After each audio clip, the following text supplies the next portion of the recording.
आज आपल्याला म्हणून पण खिचडी केली सावधानीची हिरवी मिरची आलं बारीक करायचं, चांगलं परतायचं, साखर मीठ शेंगदाण्याचं कूट, खिचडी आपली तयार. शेंगदाण्याचं कूटला आपण तयार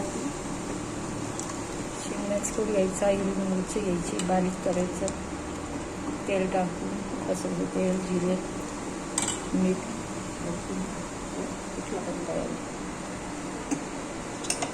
आपली बटाट्याची भाजी पण तयार आहे. साधी भाजी आहे. तेल जिरे मोहरी हिंग कढीपत्ता लाल तिखट थोडासा काळा मसाला मीठ आणि शेंगदाण्याचा कूट. कारलं पण तयार आहे. उकळून घेतले आणि मग आपण ते परतले. त्याच्यात आपण काळा मसाला लाल तिखट जिरे मोहरी हिंग कढीपत्ता कोथिंबीर गोड मसाला साखर पण एवढंच टाकले. मग परताना आपल्याला मीठ आणि लिंबू पिळायचं म्हणजे कारला कढी लागत नाही.